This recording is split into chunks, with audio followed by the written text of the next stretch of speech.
Hello, everybody, and welcome back to another episode of the Makdisi Street podcast. And as usual, I'm very happy to welcome my brother Seri Hello, everyone. and Osama, Hello, everyone. both of whom are, of course, in California. And we are extremely happy to have with us for this episode Dr. Salman Abu Sitta, who I'll introduce in a minute. But I want to first, again, remind everybody, as I've been told by producer Sina, who we of course thank as well, to kindly subscribe to the podcast. And if you'd be so kind as to put a 5-star rating, that would be amazing. And this is also usually available on the YouTube channel as well, and Spotify, and wherever else this goes down. So welcome, everybody. So we're delighted to have Dr. Salman Abu Sitta with us today. He's the founder and president of the Palestine Land Society, which is a fantastic resource for anybody to please look up the website. It's a fantastic resource, the Palestine Land Society, which is based in London and dedicated to the documentation of Palestine's land and its people.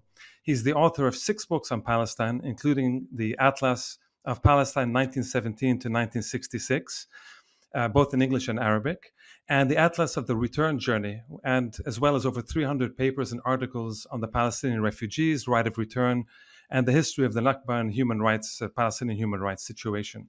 He's credited, of course, with extensive documentation. This is one of the things he's perhaps most known for, is this incredible collection of documents and mapping of Palestine's land and people. And I'm happy to say that we at the American University of Beirut, where I'm based, we're very happy to have the Abu Sitta Center for Palestine Land Studies Center, where I think most, or at least much of this documentation is being transferred to, and will provide an incredible resource for students, for scholars, for activists, and for those who have anything to do with Palestine, the right of return, and the issues of land and documents and mapping. And I, of course, encourage everybody to log into the AUB Center, the Salman Abu Sitta Center at AUB, for further information on this. He's also, I read, and it's really an amazing memoir called Mapping My Return, which of course describes his life in Palestine and his struggle as a refugee, and the success that he's had and the journey that he's had to have from his home to, in fact, Gaza, which we'll hear about very soon, and on to studies and life in Egypt and the UK and Kuwait and other places. And Dr. Salman, I wanted to start, if I may, with just quoting an article that you wrote on January 4th. And you say, quote, "I could have been one of those who broke through the fence on October 7th had I been much younger and was still living in the concentration camp called the Gaza Strip." And I'm wondering if we could use that to just, if you could tell us a little bit about your story, your life story, as you've recounted in your memoir, but sort of to talk about this journey you've had from Beersheba to Gaza and beyond. Thank you, Kareem, and hello, Sari and Osama. Um, your uncle Edward Said, of course, figured very much in my life, especially in later years, in the 90s onwards. And so I am happy for more than one reason to be talking to you today. Let me start by how I became a refugee, because this is actually the source of the article you referred to, Kareem, just now. My family is called Abu Sitta family, and our area is called Al-Ma'in, sometimes called Al-Ma'in Abu Sitta. It's 10 kilometers away south or east of Khan Yunis, but administratively it belongs to Beersheba district. Although physically it is very close to Gaza district. I'm not here saying it is Gaza Strip, it's Gaza district, which of course Gaza Strip is only a small part of Gaza district. We lived on our land, which is 60,000 dunams. We planted wheat and barley and fruits and all that. And we were, as it were, masters of our own destiny. if I may say so, my family had a long history of fighting for Palestine. My father was his uncle. In 1915, he went with his uncle to fight the British Suez Canal in 1915. And my father's uncle was killed in that battle, and my father brought him back. In 1921, my father was one of the people who met Churchill when he came to investigate the situation after Herbert Samuel has arrived. And we, my brother Abdullah, was a key figure in the revolt of 1936 to 1939. And with his group, he actually kicked the British out of Beersheba district for 1 year, and they set up a national Palestinian government for 1 year, from November 1938 to 1939.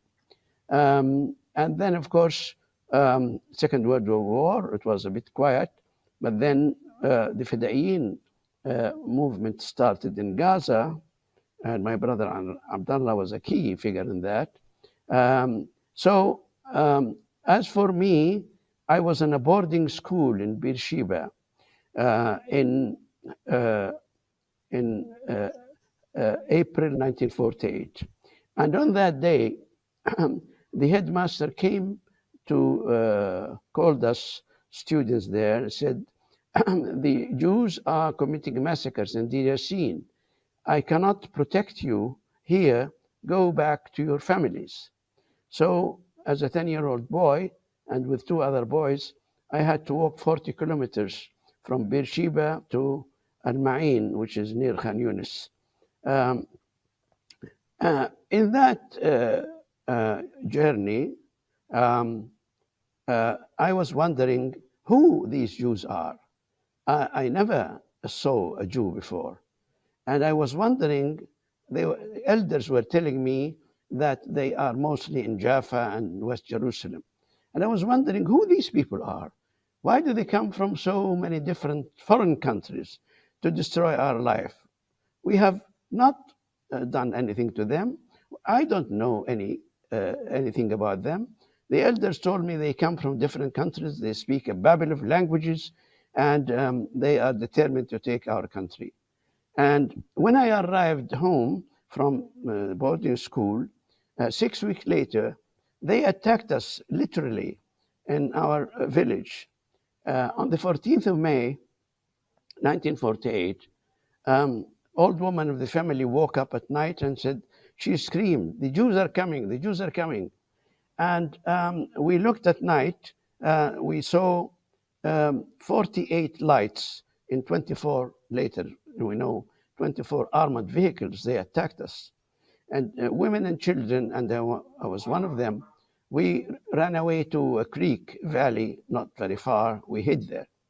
And they destroyed everything. They destroyed the school, which my father built in 1920. They destroyed the flour mill and the Bayara, and they destroyed everything. In the morning, when it was cooled down, later in the morning, about noon, they left, and we saw the debris of the destruction, and the people who were killed were collected and buried, and so on. And so it was very strange to me that actually ignited my question again. Who are these people? I was determined to know who they are and name, pictures, and what kind of platoon and regiment they are. And I did that in the following years. Now, my brothers at the time were studying at Cairo University. And so when my school was demolished and we had this situation, my father said to my brothers, take your brother with you to Cairo, let him study there, continue his studies. So I went to Cairo, and there is a story here how we walked with many hundreds of people who were crossing the border on foot, and finally we caught a train to Cairo, and in Cairo we were considered to be under custody, and so we were put in a convicted prisoners train to Cairo. We arrived in the morning, 3 o'clock in the morning, with about 100 or more of convicted criminals. We were escorted under guard, you see. And, and we were kept in a police station till the morning. When the morning came, my brother and my cousin, Hamid, who had a big role later on in the PLO, um, uh, their papers were found, and they were confirmed to be university students, and they were allowed in. I was not allowed in because I was not, of course, a university student. So my brother has to sign a declaration. He's responsible for my food and education and so on. And so anyway, I got that. And I stayed 10 years in Cairo. I just finished the last year of elementary school. Then I went to Saadiya Secondary School, which was quite a good school. Then I finished my engineering study at the Cairo University in 1959. Um, After a brief spell, I got a British Council scholarship to London. After a little bit of working as a trainee, I entered University College London and I did my PhD in space structures and engineering. Space structures, that means they are not ordinary building in 3 dimensions. Anyway, my stay in London was an eye opener for me. Here I come to the country which destroyed my life. And here around me are the people who actually, since Balfour, destroyed our life, I would say even until today. It was amazing for me how it could be in this country which did all that. Um, One of the things which happened, we had a card called Aliens Card. We had to renew our residence. So I went to renew my residence card. And when I took my card back after he stamped it, I looked uh, inadvertently at the section which says nationality. It says uncertain, uncertain. So I went back to the clerk and said, "What do you mean? I'm Palestinian. How could you write here uncertain? I mean, you and your people, I imagined that he, at his age, at 40 or something, he could have been working in the British administration of Palestinian government. So it's not a story. That was 1961. I said, how come I'm Palestinian? My father is Palestinian, my grandfather. And he looked kind enough and said, son, it's only a formality. That was a big shock in my life, really a big shock. The British, who should know more than anybody else, to say I am uncertain. And it's their doing, actually. But then I took my time to investigate the British documents about Palestine. The first one I went to is, Kareem, please stop me if you want to change the subject. I went to Royal Geographical Society and I said, I would like to see maps of Palestine. He said, what? I said, maps of Palestine. I said, we don't have Palestine. I said, are you sure? This Royal Geographical Society, all the explorer and these geographers have all their works there. And I became actually a member of the Royal Geographical Society. I said, show me a map of the world. He showed me, and he showed me the Middle East map. I said, this is Palestine. And he says, you mean Israel? And I found that they have changed the name of all the maps in the Royal Geographical Society, scratched it and just wrote Israel. But I befriended the library and I copied so many documents and so many maps from the Royal Geographical Society. And it was for me a discovery. I mean, here is my country, which I knew only as a child. I traced everything, where people went, all the history and geography, and then I found a survey called Survey of Western Palestine, which the British sent in 1871 to 1877. They called it Survey of Western Palestine. And I found these documents, fascinating documents about my country in the 19th century. later on, I jump now, later on, I had a contract with Palestine Exploration Fund to let me see the original papers which the British surveyors took with them from Palestine in 1877. And I opened boxes which was closed for 150 years. I had to pay, of course, for all that. And from that, I worked on the original survey papers they brought in.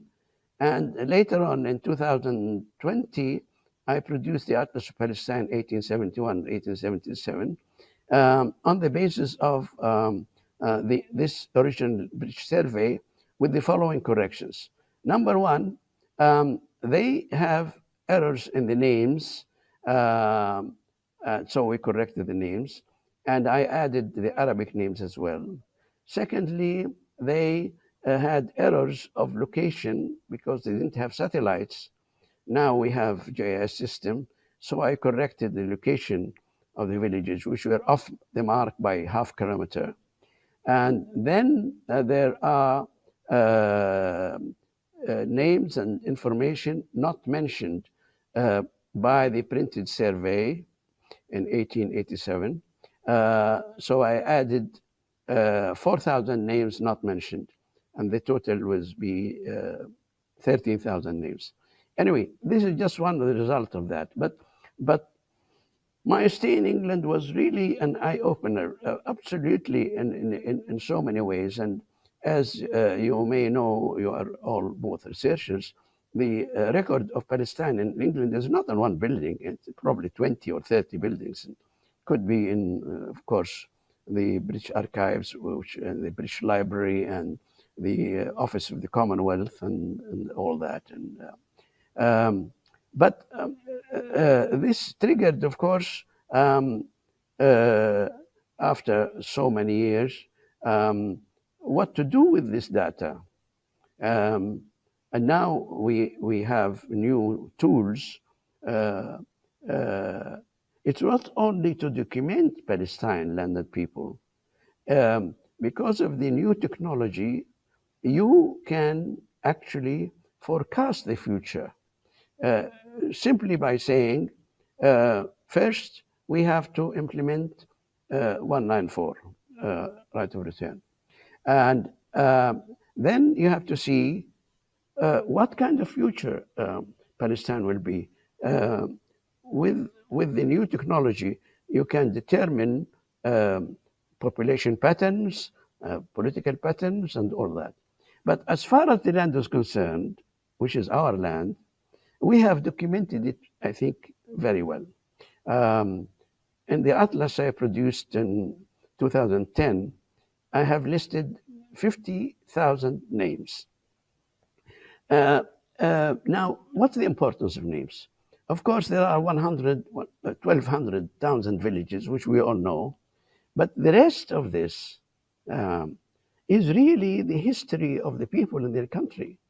The names they have created, they carve these names out of their life, like Zatunat al-Hajj Ali, like Beit al-Basha, like Wadi al-Hamam, like this. 50,000 names. And out of these, we listed them in different categories. In addition to 1,200 names of towns and villages, there are 14,000 names of historical and religious names. Palestine, of course, is the reservoir of history. Every village has about 3 or 4 names related to either religious sites or historical sites, and they transcend time. For example, and we have the name Al-Khidr. Al-Khidr is the place where people of Palestine worshipped before they became Muslims. And when they became Muslims, they actually revered the same place. For example, in my own village land, we had Sheikh Nuran. And I used to see that. Sheikh Nuran is a dome, old building. I remember as a child, women go there to seek blessing when they are pregnant. And by research, we found that this Sheikh Nuran was originally the seat of Saint Hilarion in the 4th century. And when I visited one time, um, I looked through the broken window. The Israelis broke it so much. Um, and then I saw a Byzantine cross inside Sheikh Nuran, which we revered always as a يعني a Muslim shrine, which means to me that people never left the place. They worshipped in the same area with the same. Uh, Further research in London also. Dr. Salman, can I just interrupt for 1 minute? Because there's so much fascinating detail that there's a few things that, if you don't mind, we can ask you uh, to elaborate on a couple of things. For example, I know that we were having with Said and Osama, we were having a discussion earlier about the questions of narration, re-narration, and your experience in the UK, where you described so well this question of erasure. And obviously your life work then became about re-narrating and literally not just sort of in stories, but in actual physical documentation, the GIS, the land deeds, all of this kind of documentation, which you've been doing for 50 years or more. So I know my brothers we were having this discussion about narration and re-narration. Sarah has written a lot about that question of narration, and maybe Osama can talk about the archives as well. So I don't know, Sarah, you want to start? Yeah. So, Dr. Salman, thank you for that extraordinary. I mean, what an introduction to your life story and the extraordinary sense of alienation on the one hand, and the bizarre reality of which reflects, in a sense, all of us who live now in the United States, as well as in the UK, as well as in Europe, to live in the countries and the societies that did so much to destroy Palestine. And what you raise, the question you raise about the archives, is something that is absolutely essential and fascinating, because maybe you could explain to our listeners and our viewers this point about having to rely on the very colonial archive that helped shape and destroy, that helped, first of all, the Zionist project to begin with, and then you go back and you use the same archive to actually begin a process of re-narration, re-preservation, and eventually liberation. So that's one question.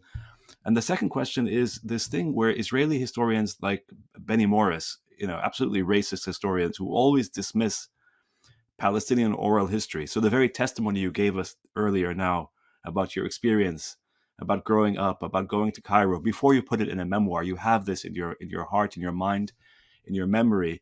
How do you respond, and how do you help our listeners and viewers respond to this outrageous Israeli claim that oral histories of Palestinians doesn't matter, it doesn't count because it's not written down? And so I'm just trying to figure out how you think about oral history as opposed to the actual archive you're building at a time when Israel is erasing so many of the archives in Gaza, for example. Thank you, Usama. There are two aspects to this.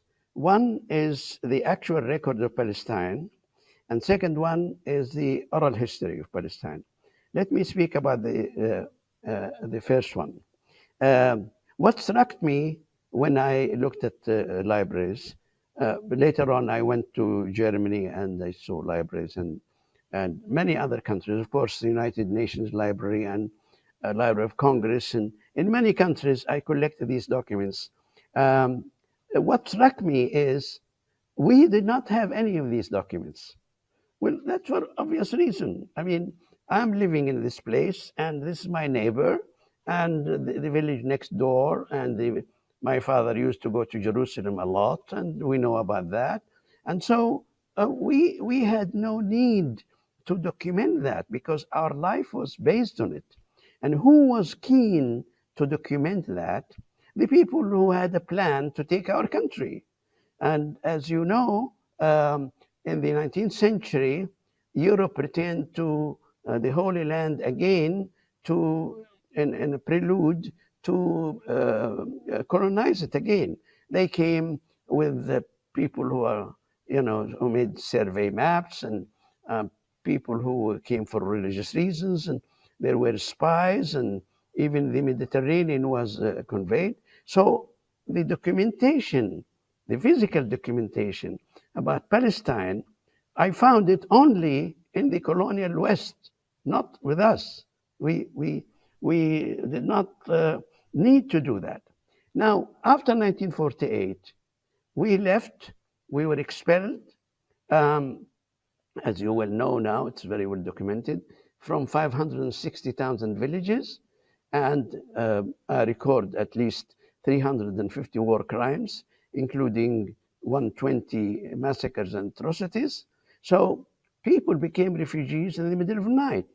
They escaped with their own life, carrying their children, and they had nothing except the clothes on their back and one more thing, their memory. Their memory. They carried the memory in their head. In the refugee camps, they had it. And so the oral history became the only instrument which we have um, to document our life. In my library in PLC in Beirut, we have about 400 books of memoirs by individual Palestinians talking about their life. And let us remember one thing. If you are an employee of the Palestinian government on the 15th of May, 1948, and you are, for example, in the Department of Health in Jaffa, you will not go to your office in the morning because you are expelled. Who will go to his office? Your colleague, the Jewish guy Shlomo. Shlomo arrived to the office in the Department of Health or Education or whatever. He will find everything intact. All the records, bank, agriculture, education, health, life, death, and so on. Everything ready for him. He will start his day without any interruption. The only thing missing in the office is the Palestinian who were expelled and became a refugee. So they have inherited or received from us a complete state, ready state ready, right? And therefore we have to compensate for that. The compensation it took many years, as you probably, I'm sure you know, studied this. The first 10 years, people were very reluctant to talk about it. And then slowly, especially after 1974, there was a drive to write. And now it is very common, very common. Now, Benny Morris, of course, unlike the other historians, I mean, not unlike some of them, the genuine ones which I respect is Ilan Pepe, he has the temerity to describe all the crimes and massacres in detail and then say it was not planned, it was an accident of war. I mean, imagine someone is meticulous in saying we killed this, we did this and that, and say all this was an accident. I mean, this is, of course, now hardly discredited. I made one time a study of the massacres on a GS plan, where they are located and which military operation carried out a massacre, and what is the name of the regiment, Alexandroni or Agafati or something, and in which region, and at what date. All these four elements, I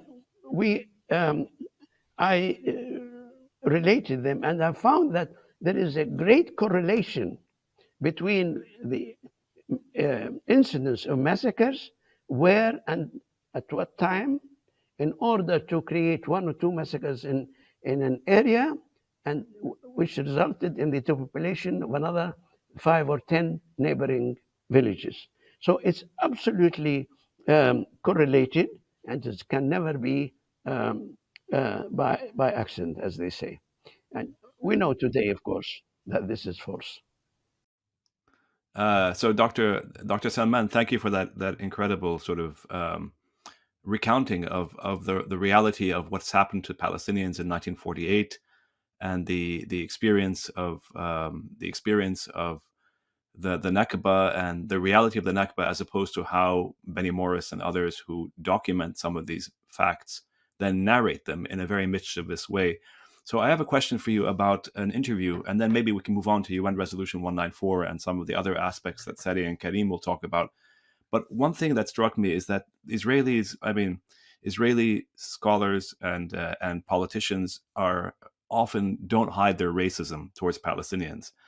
And Ehud Barak, for example, and Benny Morris had an infamous interview together in 2002, where Barak says that the Palestinians will eventually die off. The generation of the Nakba will eventually die off. And once they die, there will be very few Salmons. This is the phrase that Ehud Barak said. There'll be very few Salmons who want to return to their birthplace. And so then we can finally resolve the question of Palestine on Israeli terms, because of the fact that Palestinians will have lost their memory. And so I'm wondering how you respond to that, because it seems like your whole life work is about refuting this nonsense that somehow Palestinians will forget once the generation of the Nakba moves on. In other words, as if Palestinians don't have memory and don't have history. So what would your response be to that? And then we can move on to maybe UN Resolution 194. Well, this is the false imagination of the aggressor who wants people to forget his crime.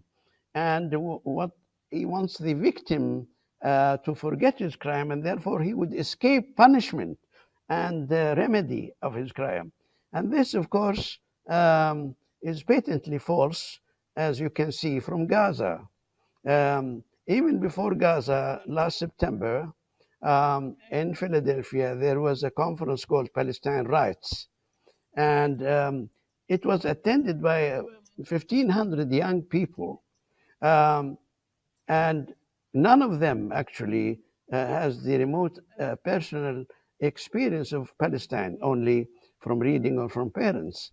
And when you see their reaction, I personally feel very optimistic they will not forget it.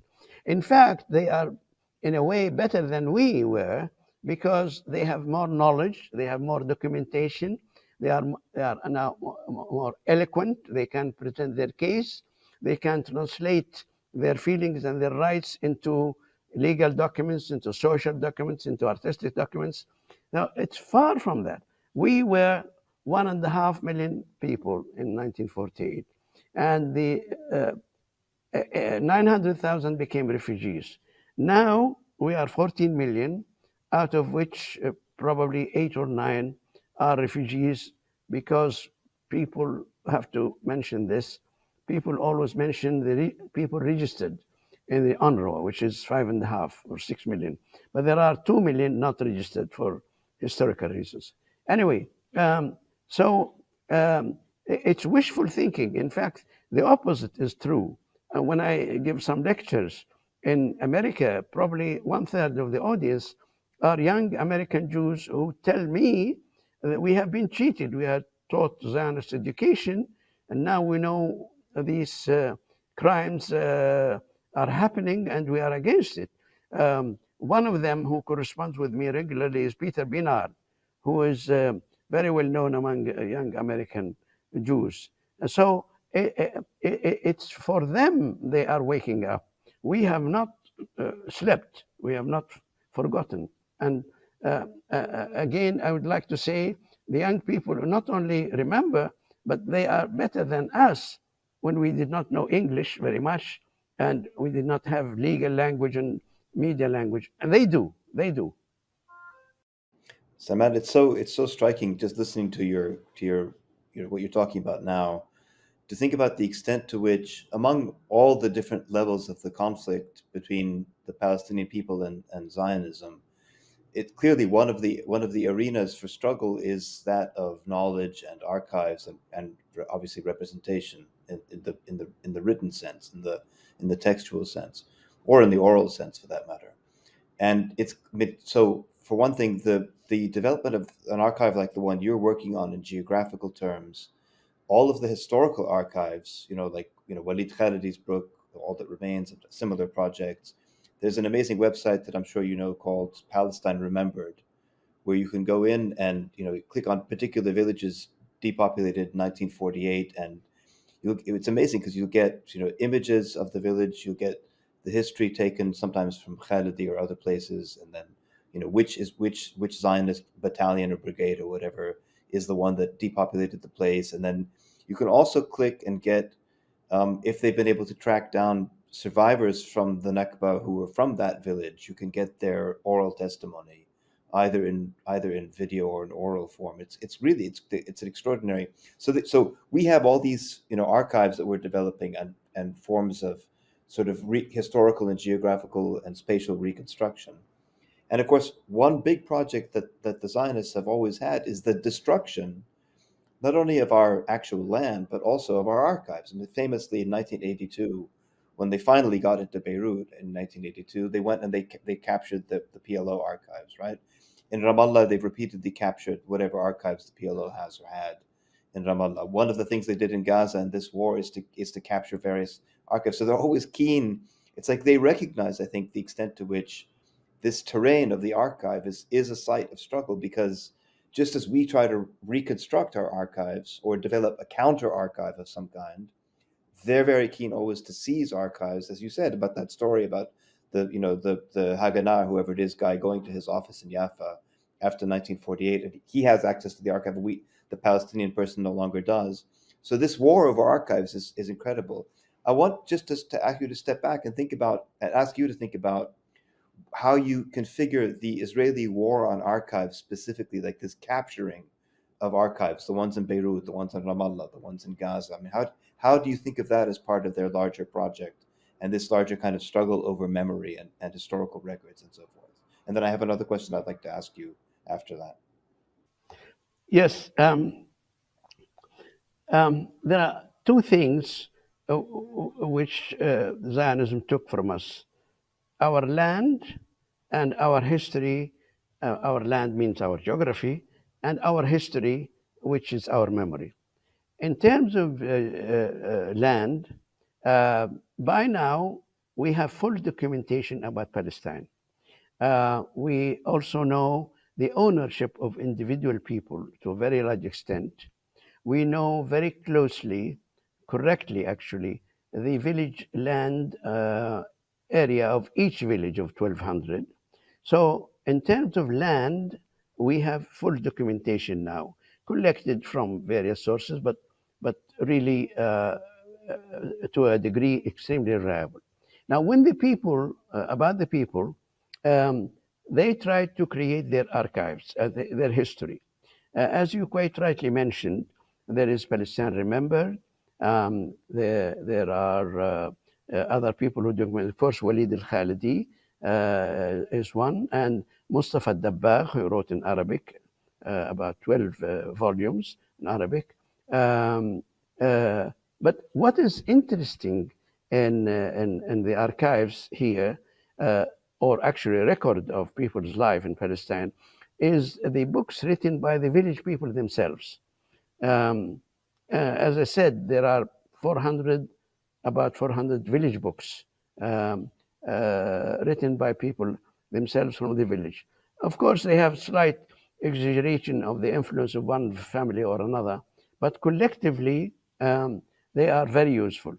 Now, there is a new program collected in much more detail called Palestine Encyclopedia, PALQURA, PALQURA.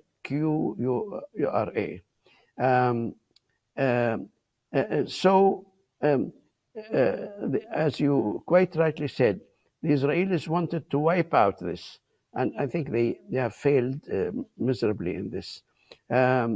What we want to use that data is to build the future, and we are using this extensively in something. If you allow me to speak about it, is our annual competition of the reconstruction of destroyed villages. Shall I mention something on that? Because we use the existing data to rebuild Palestine.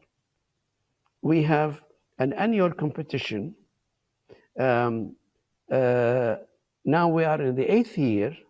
Every year we invite about 40 or 50 students at the graduating class of architecture from about 10 to 12 universities, mostly in Palestine and Jordan and Lebanon. And we give them data about each village, and we ask these young architects to reconstruct it according to new population figures and so on. And they do. And at the moment, we have 270 students, now architects, who actually passed through this. It's amazing. We have British architects jury on that. And the jury are fascinated about how these young people reconstructed their villages in great detail and with great futuristic look. And let me give you one example. One village called Sahmata in the Gulf, the winners of the first prize were young architects from Gaza who have never been to Al Jalil, Galilee, and they got the first prize. When we finished the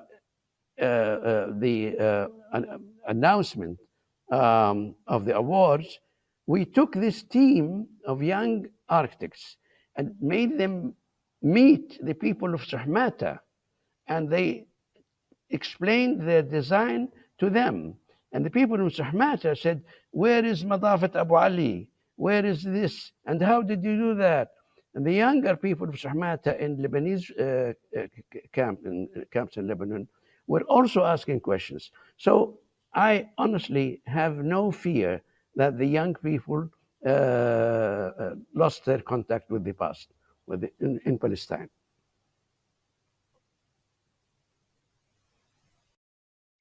And Salman, that's also, I mean, that's amazing. I wanted to ask one quick follow up, which is, when you look at the other side of the coin here, or the counter, the opponent in this contest over land and memory.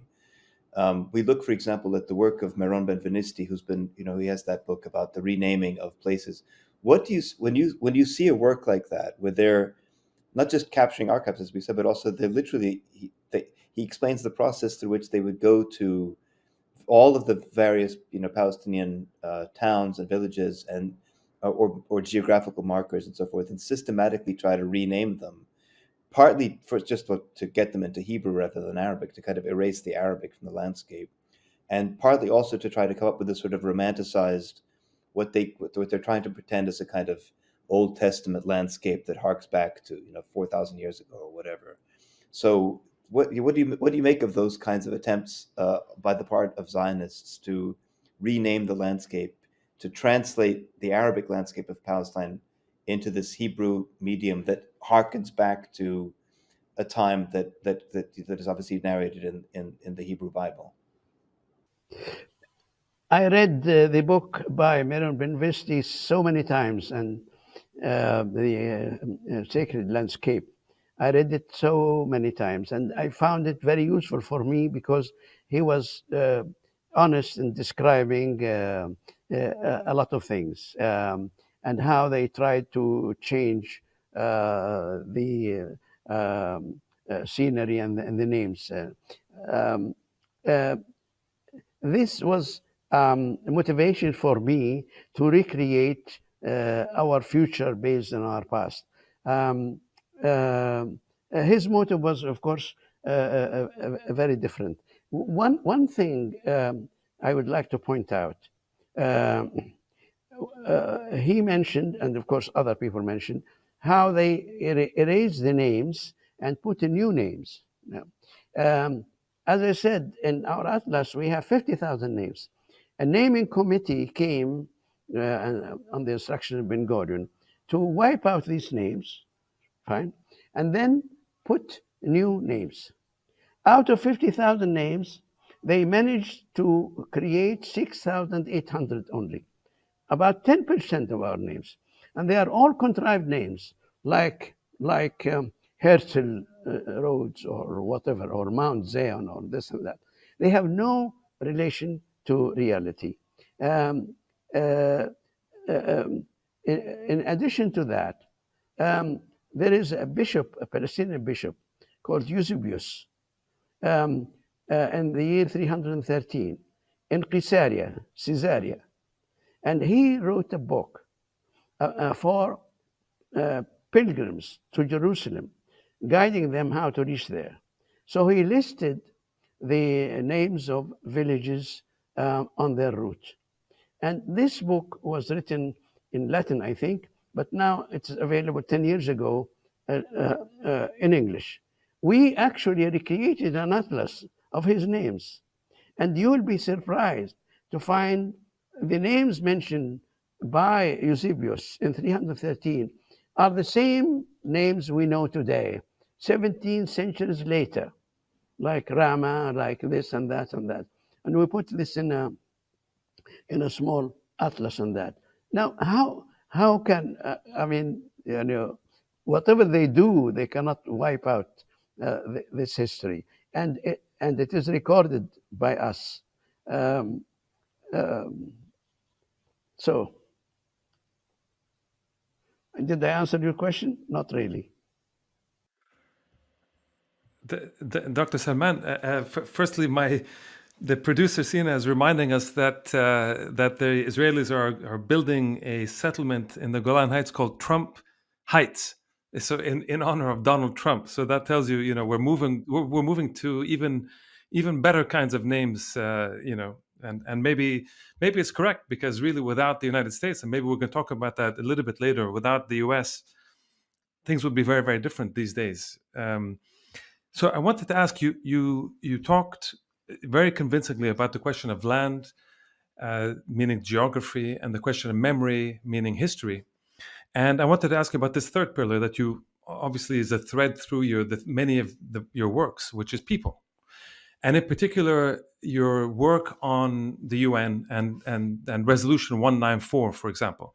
And if I may, I want to just quote the kind of key part of the UN General Assembly Resolution 194, which resolves that, quote, refugees wishing to return to their homes and live at peace with their neighbors should be permitted to do so at the earliest practicable date, and that compensation should be paid for the property of those choosing not to return, and for loss or damage of property which, under principles of international law or equity, should be made good by the governments or authorities responsible.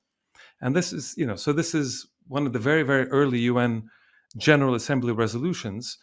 And of course, this embodies the idea of the right of return or compensation of one form or the other. And you've written your mapping.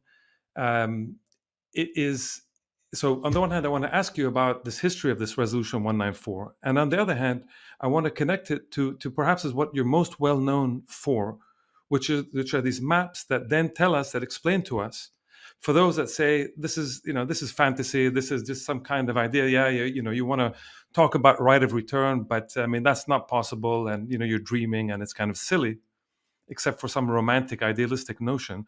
But that you have mapped in unbelievably, painfully minute ways, and with facts, how it is that people, or at least a large chunk of people, can simply pick up and almost literally walk back to where they are, and that those lands that they were kicked out of were in fact are quite, the lands are there. They've been destroyed, but the land itself is there. So it wouldn't even require what one might think, this kind of large displacement of Zionists that came afterwards and settled. So can you talk a little about this connection between 194 and, in particular, this idea of the practical possibilities of return? Right. Thank you, Karim. 194 is an integral part of the United Nations legal history. It was passed by the United Nations on 11 December 1948, one day after passing Universal Declaration of Human Rights. And the right of return, or Resolution 194, emphasizing the right of return, is not inventing any new fact. It's simply emphasizing a basic fact that everybody must be allowed to return. Article 13, every person is allowed to return to his home. Now, in terms of United Nations, it's the longest standing resolution in its history.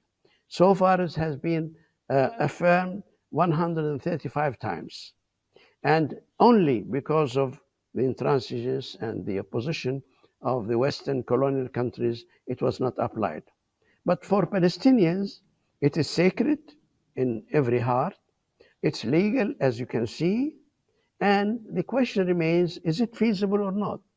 So it started in a study whether it is feasible or not, because some European friends of mine say, we agree with you, but now are you going to create a Jewish Nakba?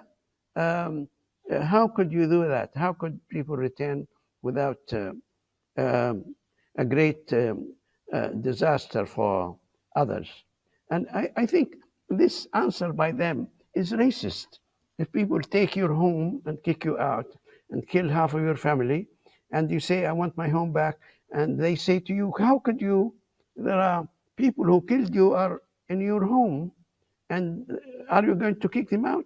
Of course, this is a racist concept, but from practical point of view, let us answer that. We did a detailed study, as you mentioned, village by village, where their land area, and who actually lives on who are the Israelis who live in their land. This is in part mentioned in new atlas called Return Journey Atlas, where we have the map of Palestine, villages. On top of that, the existing settlements and roads which the Israelis built. So anyone today can see the road Israelis built leading to their village, and they know what it is. When we examine the population, the Israeli population who live in Palestine 48 or Israel, we even tried to classify them, whether they are Ashkenazis, whether they are Russians, or whether they are Mizrahi Arab Jews, because there is the geographical distribution of that. And surprising result I arrived at, and Miron Benvenisti mentioned that in his book, that how could the Palestinians find out that 88% of village sites today are vacant. Why? Because Jews still live in urban areas slightly larger in the area they lived in during the British Mandate. And they are in the coast. And the absolute majority of them still live there. Our village land is taken by two parties. One, the kibbutz, and their population is 1 to 2% of population. And the other is the Israeli army, is taking over all the land. 88% of Palestine 48, which is Israel today, is vacant, effectively vacant, meaning that the people who use it are the kibbutz, who are 1 to 2% of population, and the vast majority of the land is taken by the army. And the Israelis live in only 12% of the area of Israel. In fact, if you take out public areas like gardens and roads, they live in 2.5% of the land. And this area where they concentrate in are very clearly metropolitan Tel Aviv and Jaffa, Haifa and around it, and West Jerusalem. We have found this out by actual calculation of the population who live in each area, and now it is confirmed by Israeli survey. They later give the same results like that. We have in our plan for the return of the refugees, I have suggested that the Jews who are willing to shed Zionism, they can live like any normal citizen in our country, and therefore they can have cultural and religious freedom in 3 cantons. Canton Tel Aviv, larger Tel Aviv, Canton to Haifa, Canton 3, West Jerusalem. This will house about 87% or more of the Jews in Israel today. Uh, Therefore, there is no physical problem of housing people who would like to live in Palestine without being Zionists. We have to add one thing more. Let me give you an example. We have in the news the genocide in Gaza today. Who are the people in Gaza? Who are the refugees? They are the original population of 247 villages in southern and central Palestine. These people, whose land is about 50% of Palestine, are pushed into 1% of Palestine, which is Gaza Strip. Now, I made a study, which I can send to you, of who are the settlers taking their land, part of which, of course, are so-called hostages. You know how many live in the land of 2 million Palestinians? 150,000. I can list them for you. Each about 212 kibbutz. And the total of all these settlers in southern Palestine is less than the population of one Rafah camp, only one camp in Gaza Strip. So there, the population in Gaza, density of population, is 8,000 persons per kilometer. And what is the population of the settlers who are taking their land? It's only 5 persons per square kilometer. I am one of them, as I said. My land, where I was born, they built Narim kibbutz on it, which is 2 kilometers from the armistice line of Gaza. So if, as I said, if I was younger and in Gaza, I would have crossed the barrier to go to my birthplace, in which settlers in a kibbutz called Narim. I chased who lives in this kibbutz, Narim. Turned out to be led by a woman called Adeli Rema. She is from the Bronx, and she comes and lives in my home place. And she writes all the time how the Palestinians in Gaza are disturbing her. I mean, the anomaly is unimaginable. But that's exactly it. I mean, because of course, right now at the moment we're talking, the moment we're having this conversation, all of our hearts and all of our minds are on Gaza. And the amazing thing about Gaza is that, I mean, as you're saying now, literally, because people keep saying, as Karim said in that question a few minutes ago, that the solution to the conflict is it's so impossible, and how could we think, and how you're dreaming, and it's crazy, and all this stuff. But literally, if you were to look just at Gaza, just right now, as you're saying, if we could unlock the gates of Gaza until the 80% of the population of Gaza who are refugees, yalla, go home, they could literally, as you're saying, and that's the point about the documentation you're providing, they could literally just walk. They could literally, I mean, that's how they got to Gaza originally, was on foot. They could walk back, and their lands are, they're there. They could walk, and their lands are there. There's, and resettle their own land.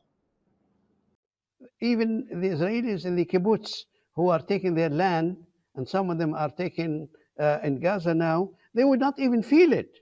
The distance between Gaza Strip and Al-Khalil, Hebron, is 30 kilometers. I mean, people can actually walk in there, and they will find nobody in their way. In the whole 50% southern part of Palestine, there are, as I said, 150,000 settlers only. And they Jewish National Fund is doing great efforts to bring Jews to the south to populate it. And they failed to do that. So actually, if you take the poison out of the snake, namely, you take Zionism out of the minds of The Israelis, we have no problem. We don't even feel where they are. They would be living, as I mentioned, almost the same places they were living in during the British Mandate, with a little expansion. There is even one more that Peter Bernard asked me, what about if they return? What would happen? All right, the majority will find their land vacant and they just will take it over. The problem lies in the cities, Jaffa, Haifa, and so on. When a Palestinian returns and finds his home is taken by an Israeli. But this problem, even that problem, is solved by the United Nations and the return of the refugees in Bosnia after the Serbian attack on them. The system was created easily. If a Bosnian returned to his home, find a Serbian there, and Serbian says, "This is my home," what's the answer? The answer is very clear. If the Serbian has taken that house in good faith, I quote, in good faith, meaning that he knows it was not stolen or robbed, then any improvements he made, is entitled to compensation for that.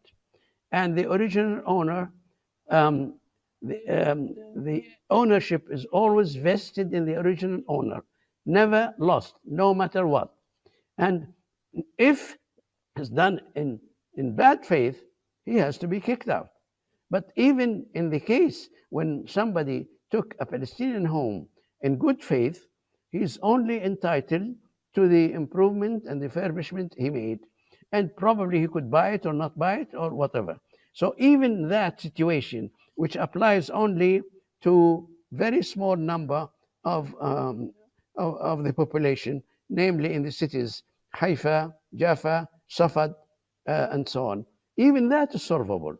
So feasibility of return, I challenge anybody to prove otherwise. It is feasible, and Israelis who actually inspect everything we say and do, they never question that. Even Meron Ben Vesti said, he mentioned what we did. Dr. Salman, again, this is incredibly fascinating, and as we were just saying now, the idea of this, it still boggles the mind. This kind of work that you produced to kind of show that Palestinians, refugees, can simply return to their land without causing this mass displacement for the kind of the Zionists and the settlers that have meanwhile kind of taken over these lands. It's quite extraordinary. So we talked about this resolution 194, but I also wanted to ask you about resolution 302 and this question of creating of UNRWA, which of course embodies this and which is now much in the news, of course, in with the especially from the Trump administration onwards, and now continued with the Biden administration. Of course, the Israelis for a very long time have been calling for the dissolution of UNRWA, which, as I say, was created by the General Assembly in 1949. It really starts in 1950. And of course, it's meant to be this relief agency. It's meant to kind of do some relief and then humanitarian services and then eventually some development. So basically, it takes care of the education, the healthcare, and other issues for all the Palestinian refugees, which it defines as those that were in Palestine between 1946 and 1948. And that's something that the Israelis have for a very long time been trying to change and to get rid of and to fold under, for example, the UNHCR in order to change the very idea and the status of what a Palestinian refugee is. So it's been quite politicized for a while, and now it seems Israelis and the Americans are seizing this opportunity to try to cast so much basically lies about UNRWA and who's running UNRWA and how UNRWA is run. And of course, we know that effectively it's there because they want to remove the symbol of Palestinian right of return, although that's not what it's mandated to do, obviously, but it has become the sense of this is the international responsibility of the international community towards the Palestinians, and this is something that Palestinians themselves see as a store of this right of return. So I'm wondering, what this fight over UNRWA is all about in your mind, and how this kind of connects with this history that you've been talking about and all these refugees that exist and that can walk back to their lands. This is a very important question. especially now. Let's go back to Resolution 194. Resolution 194 has three elements. First element, that the refugees who are wishing, of course, all of them are wishing to return, they can return. That's number one. The second element in 194, that they should be given relief and help until they return. The third one is a mechanism was created called United Nations Conciliation Commission of Palestine to arrange for the return. The first one, return of refugees, Israel refused completely to let them return. The second one, relief for the refugees, Israel welcomed that because, and also United States welcomed that, and it became the biggest funder of this. Why? Not out of compassion for the Palestinians, but because they relieve Israel from the responsibility of taking care of the refugees because they caused them to be refugees. So they took that burden off the shoulders of Israel, and the United States and other Western countries paid the largest share of UNRWA. And that was to help Israel. It was not to help Palestinians, because Palestinians' answer was, we want to go back. And this went on for many decades. And in 1953, a new problem arose that the children, the refugees have children born. And so there was a question, are these refugees? The answer came completely correctly. And the children born to refugees are refugees because the child will be born at home if his father was not a refugee. And that solves that problem. But in the 90s, especially after Oslo, Israel and the United States tried to renege from that commitment because they wanted to eliminate the only operating part of 194, namely the UNRWA. UNRWA is the only operating element of 194. They started by saying the refugees are the only one who were born in Palestine before 1948. A crazy man, Senator Kirk, in 2012, submitted a resolution to the Congress saying the refugees are not 5 or 6 million, they are only 30,000. And of course, that is ridiculed everywhere. You mentioned also UNHCR. They tried to push the responsibility of UNRWA to UNHCR. And in the definition of refugees in 1951, there is a paragraph called 1D, which says anyone under UNHCR care should not be under UNRWA, because UNRWA is a separate case. Other refugees are leaving their country. They want to live elsewhere, but the Palestinian refugees want to do the opposite. They are kicked out and they want to return. And so we should watch carefully. If someone says UNHCR or replace him UNRWA by international agencies, the idea is to kill 194.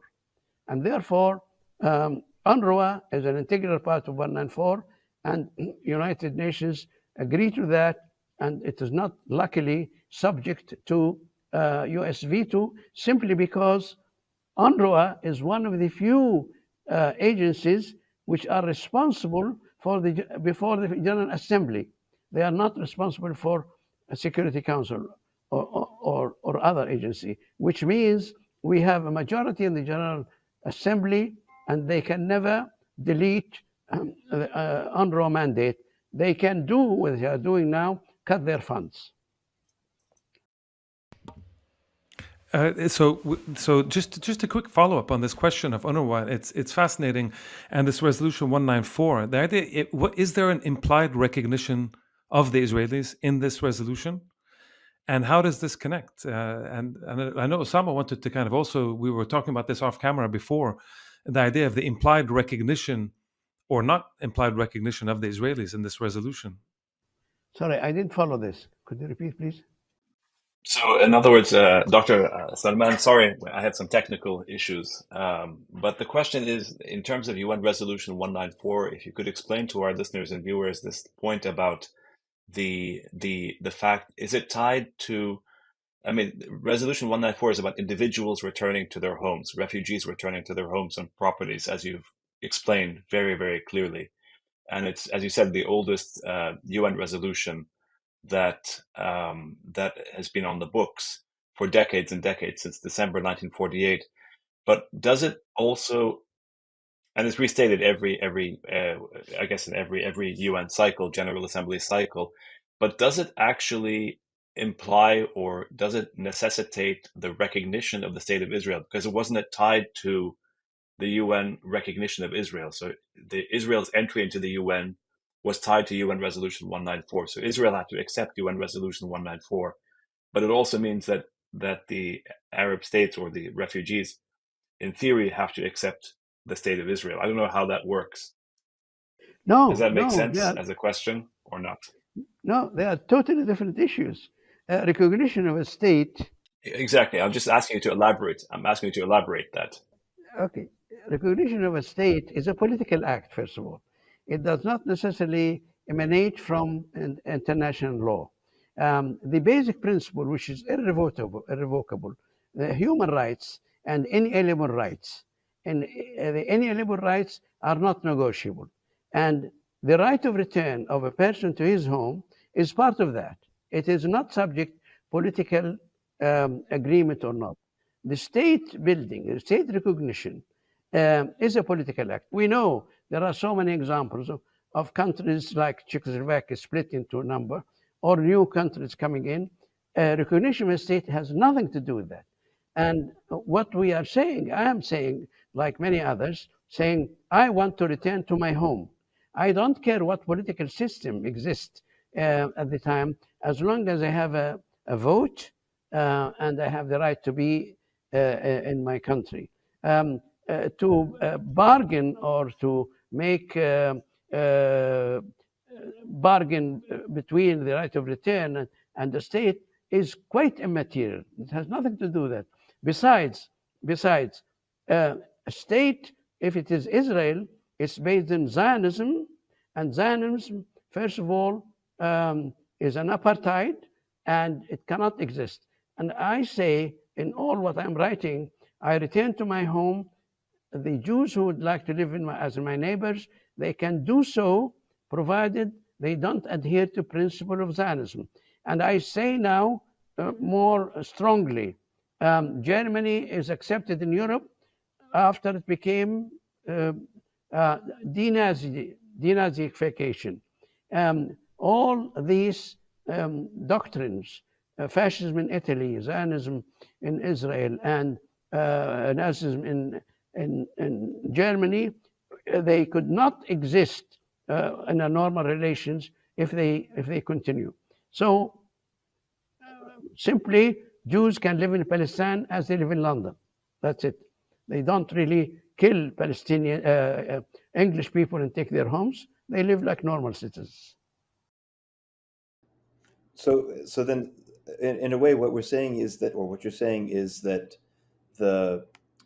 as long as the right of return and equality and obviously the end of occupation and the dismantling of apartheid obtain, which is obviously that's what the BDS call. So the BDS call, for people who don't know it, is what I just said. It's the right of return, the end of apartheid, and the dismantling of the apparatus of Israeli occupation of the occupied territories. As long as those things are obtained, in a way, one state or two states or three states or six states, that's not really the issue. Really, is the rights and the political formulation under which one can obtain those rights is kind of a sort of a secondary question. Although it seems to me, and this is what the last question I'd like to ask, if you don't mind, is: don't you think a one-state solution is the most obvious way to attain all of these objectives, because it would represent the right of return, or embody the right of return, or enable or allow the right of return. It would obviously involve the dismantling of the vicious apartheid system that Zionism has built since 1948, and obviously it would make, since there's one state, it would entail the dismantling of the regime of occupation that the Israelis have used to subjugate and batter Gaza, the West Bank, East Jerusalem, and so forth. And it would recognize that there is, in fact, one state now that controls the terrain between the river and the sea, to use that expression. But what we want is not an apartheid state. What we want is a democratic and secular state that treats everybody equally. It seems like that's the obvious way to address all the things we're talking about here. Well, quite honestly, I don't subscribe to the idea of one state because, again, I say it's a political act intended to create something and eliminating the essential inalienable right of return. Inalienable right of return is not negotiable. A state building is negotiable. And therefore, when you ignore the fundamental right of return as inalienable right and advance ideas like one state, although it's well intentioned, it actually reduces the right of return to a lower level or to a lesser degree. And in that, you create minefields because people will say, Jews, for example, say, I agree to one state solution, but provided we do this, we do that, we do this. So you move the discussion from an alienable right to a political discussion, how much they will have in this part of the city or that country and so on, and what kind of political structure. You convert inalienable right or human right, which is inalienable, into a political arena. And I really don't subscribe to that. I would say simply, I would like to return to my home in Al Ma'in, and whatever system to govern me and others, as long as democratic, I don't care what it is. Okay, just a quick question, Dr. Salman, if I may follow up on this point. The inalienable right you're talking about also applies to the descendants of the refugees who were expelled in 1948, correct? Yes, in 1953, as I mentioned, the Israelis made the point that the refugees should be the one who are first registered. And the United Nations categorically said refugees and their descendants are refugees. Coming out from the simple logical thing, the child is born in a refugee camp because he kicked out from Lid and Ramla, and therefore he's a refugee. And this is an acceptable condition. Even in UNHCR, it's acceptable. So the descendants are refugees as well. And the other question I have, if I may, before we turn to Karim, the other question I have is, Dr. Salman, is this question of, so from what you're saying in terms of, and you may have already covered this when I was off because of my technical issues, but is it also the fact that there is no way a Palestinian leader, for example, whether it was Yasser Arafat, although he never did this, or Abu Mazen, or any of the future people who come up as leaders of the, or alleged leaders of the Palestinian movement, they don't have the right to give away the right of return, to give up the right of return, because that's the pressure that Western states often put on. They're always putting this pressure on Palestinians to say, give up the right of return. But you're saying that doesn't matter, that's irrelevant, because it is an inalienable right of individual refugees and their descendants to return to their homes and properties. So it can't be given up as such. Absolutely, absolutely. No Palestinian leader, no government, foreign or friendly, enemy or friendly, have the right to cancel that, because right of return is both individual right for everyone to return. It's also collective right, because the same group of people have the right to return. It is entrenched in the international law that it is both individual and collective right, and nobody. It is vested in everyone himself. An individual can drop his right of return, but no leader or no government can drop right of return. For example, I have the right to return to, let us say, Safad or Nasra or something. I decide not to go, fine. Even if I decide not to go, I could change my mind after some time. Let me give you a very well-known example. A Greek in United States, he can be American and he decide to return and become Greek citizen again. And so is the Lebanese in Brazil can do that. So your affinity, your right to return is not a season ticket which expires after some time. It's with you all the time, as an individual, as a family, and as a people.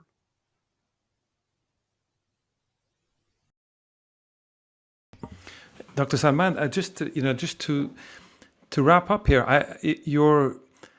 what you're saying is so important, and sometimes it crosses these boundaries between those that are saying, such as yourself, say, okay, Palestine needs to be liberated, and Palestinians have to, at the most important level, at the primary level, have to have this right of return, with or without a one state. No matter what the political solution is, the right of return is sacred. It's something that no politician or state can take away because it's embodied in the people themselves. So that's on the one hand, and that may involve various kinds of struggles, not just political ones, not just diplomatic ones.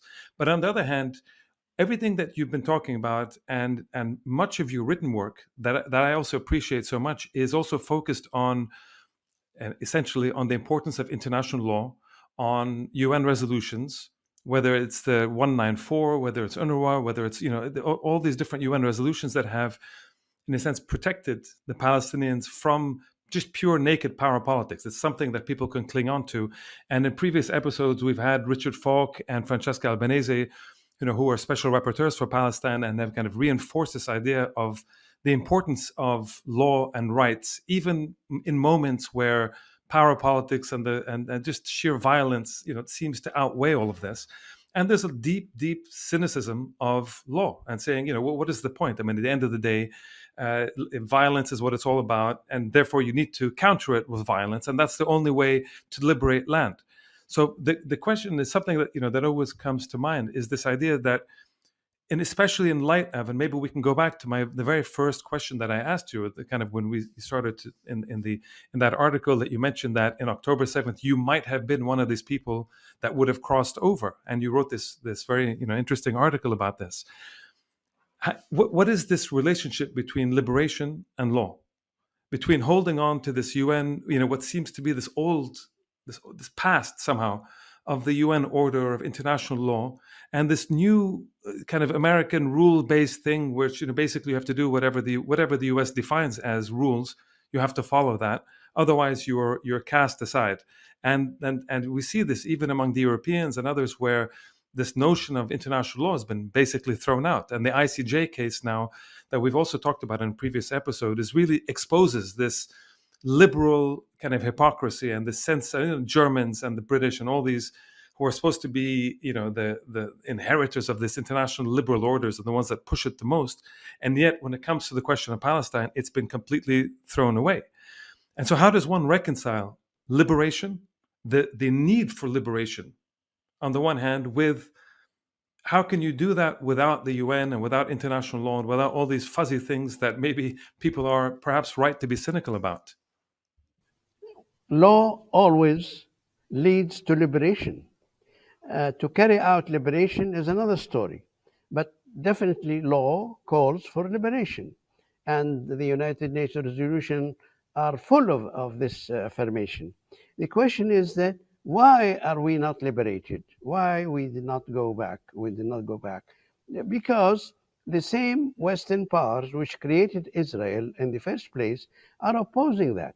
You can just remember the last UN General Meeting, General Assembly meeting. 153 countries voted for ceasefire, and some abstained, and only United States and few islands somewhere against. So we are, and I have to emphasize this, we are against the same colonial structure which created Balfour and who created Ben Gurion.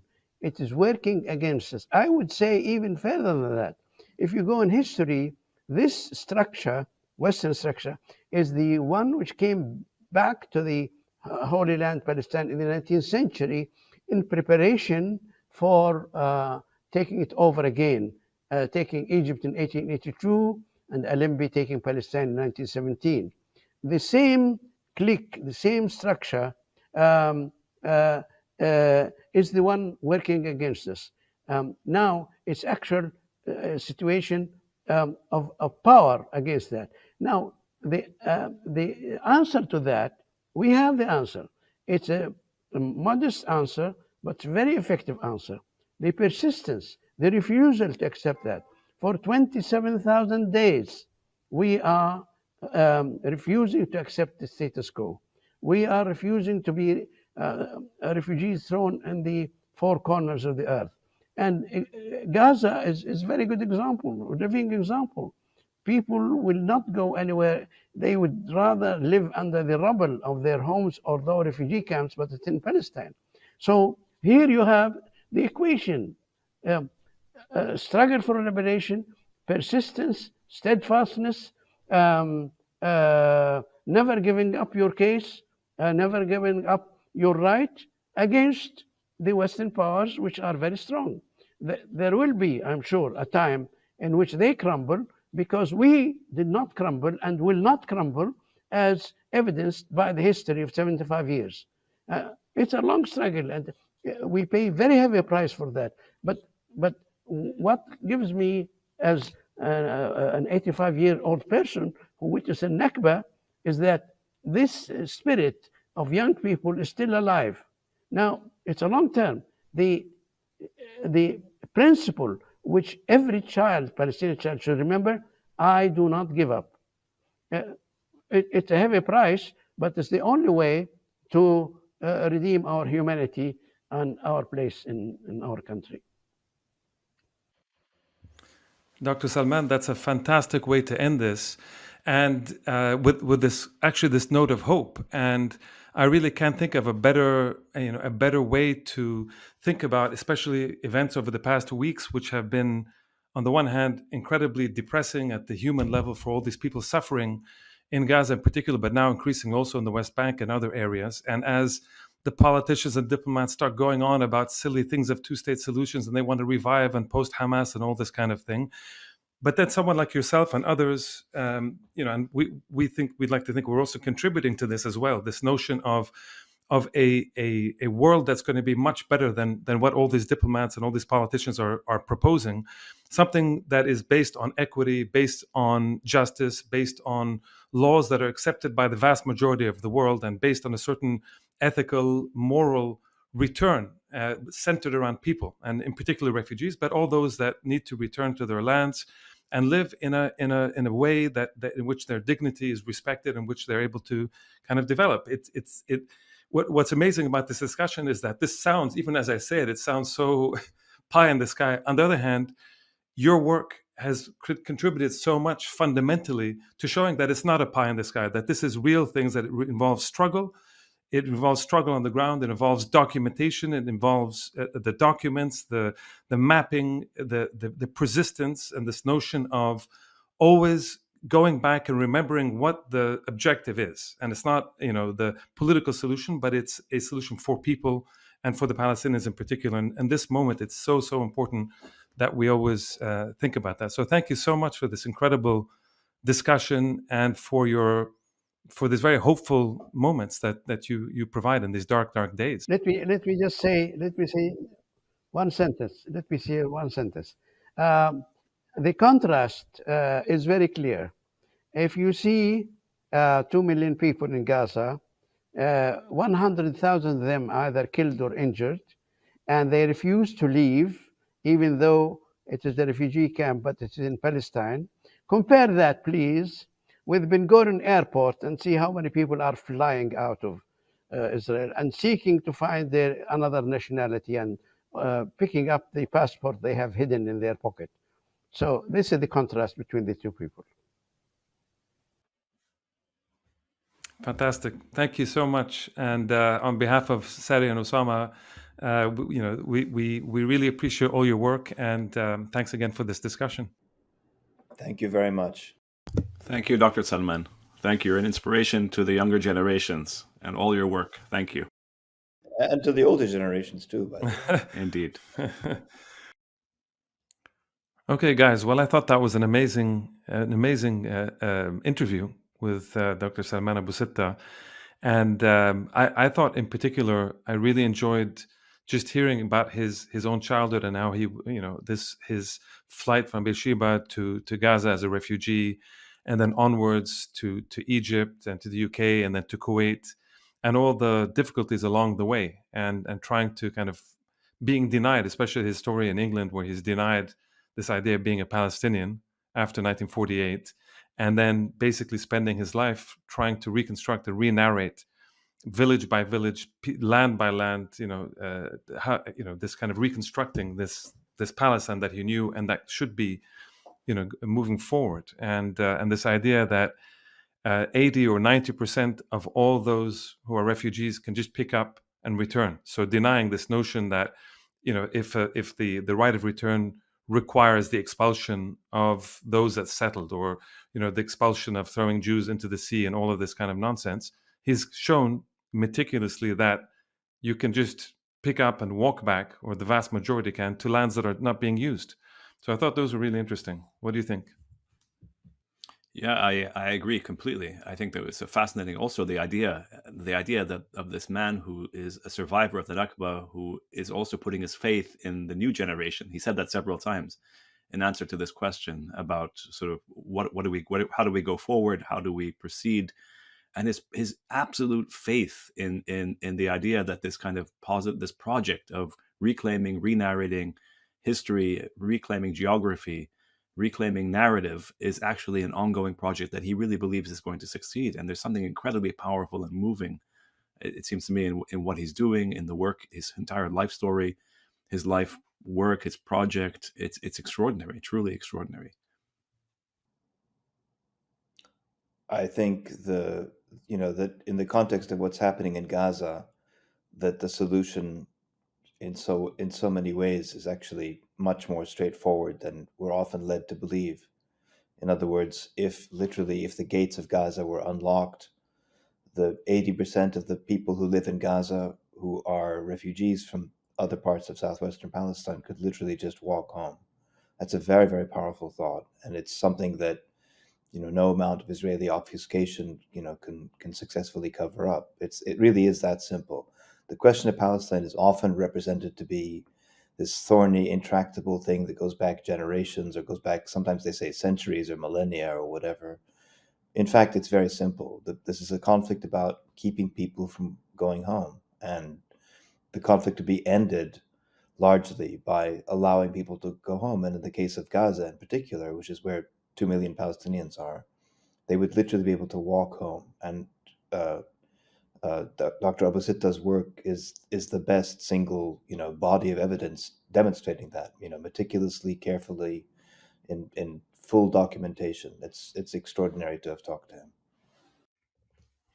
Yeah, I mean, I just want I definitely encourage anybody who's listening who hasn't already done so to go to his website and look up the map, because you can download the map digitally and just explore that and see what he means. He has all sorts of lectures, all sorts of data, but the maps in particular, just taking these maps and looking at them are really it's an extraordinary exercise.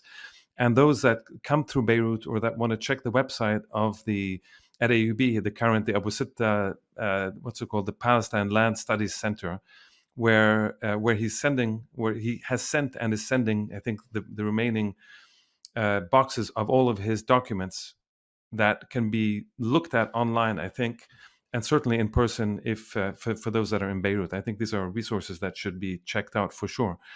But I think there's one issue, Sari, I think that I had disagreed with you on one issue towards the end, when we were talking about where he was, I think, making a very, very important distinction between the kind of legal and moral right of Palestinians being able to return, separated from any kind of political solution. So whether it's 2-state, 1-state, 5 states, 6 states, it doesn't really matter.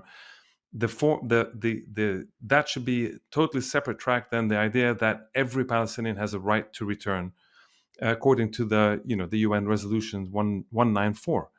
And you were proposing that a one-state solution would necessarily include that.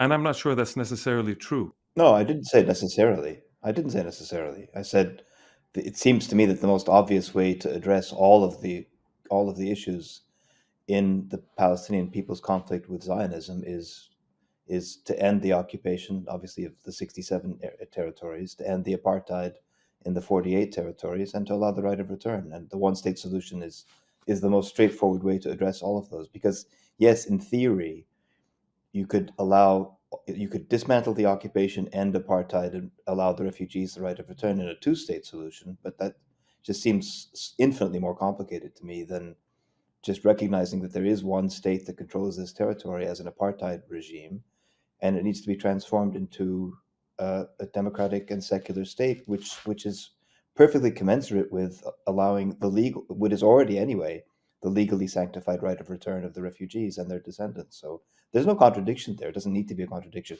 I mean, you're right that potentially there could be a one state that doesn't allow that, but obviously that's not what I believe in. I believe in a one state that rests on the legal rights of the Palestinian people. That is, the legal right not to face genocide in Gaza, not to face apartheid in the parts of Palestine taken in 1948, not to face draconian military occupation in the parts of Palestine taken in 67, and the right of return. And so it seems to me to be the most straightforward way to address all these. And the point is that he also just emphasized for all our listeners, Kenny. And by the way, we should put a link to all the websites you're addressing in the description below. But also just the idea of to piggyback on what Sadi is saying. I think the idea of one state or two states, the issue really is how he explained to. I hope our listeners appreciated how he explained Resolution 194, how it applies to every single individual who's expelled from Palestine in 1948, and so the idea of this right that doesn't, and you said this, Karim, too, that doesn't sort of expire with time. There's no date, no matter. So geopolitics may prevent and has prevented, of course, the implementation of UN Resolution 194, which Dr. Abu Sitta reminded us was passed. I think he said right the day after the adoption of the UN Declaration of Human Rights. Wasn't it? He said the day after or something like this. It's quite incredible. And just the idea that geopolitics has prevented the implementation of UN Resolution 194, the right of return of the Palestinian refugees. But that doesn't mean the right goes away, and nobody has a right to discard that right, correct? It's up to each individual refugee to either accept compensation or insist. Sorry, but you did mention this. So the I mean, if a Palestinian state, and that was the point of Oslo, was to recognize. Oslo was about dividing up Palestinians, and basically also about saying we collectively, at least as a Palestinian state or a Palestinian government or a Palestinian authority, basically deny we accept that refugees will no longer be able to return. That was what was on the table, and that's what they expect to be on the table in a if they resuscitate, which they're going to do, which they're trying to do, the Palestinian Authority. So what's important now is I mean that's why I think it's centrally important to. So the question I have is should we even be having these debates about one state or two state, or should we simply ignore that and simply say that the right of return, removal of the apartheid state, these are the goals that we should be driving for, rather than proposing political solutions that can certainly exclude questions of right of return, and just focus on a more liberalized, entity which already exists. One state already does exist de facto from across all these territories that are occupied. So that does already exist. But what I find interesting as well is the debate about UNRWA, because it's true about the rights, but what UNRWA does, and it's also a very important point, remember, the Palestinian refugees are the only ones that have a separate UN agency, and everyone else is under the UNHCR. One of the key points about this, and one of the reasons that the Israelis and more recently the Americans have been so adamantly trying to push out UNRWA in various forms, and we see it today in this very cruel defunding of UNRWA in the middle of this genocidal war, is to try to say those descendants of the original refugees would no longer count as refugees potentially. So that's what's important. So UNRWA counts anybody that was, and their descendants, as refugees. And so therefore they also have this right of return in principle. So that this is a hugely important kind of connection to, you have this resolution 194 about the return, and you also have UNRWA, which defines what a refugee is, and which is extremely important. That's why it shouldn't be folded into UNHCR. That's why this battle is so important. Yeah, I would just remind you, by the way, that the BDS call, as I was saying to Dr. Abu Sitta, the BDS call it says explicitly it's agnostic as to one state or two states. It says what matters is the dismantling of apartheid, the end of occupation, and the right of return. How that's to be accomplished, that's to be determined. These are the principles that matter in any just and peaceful resolution of the conflict.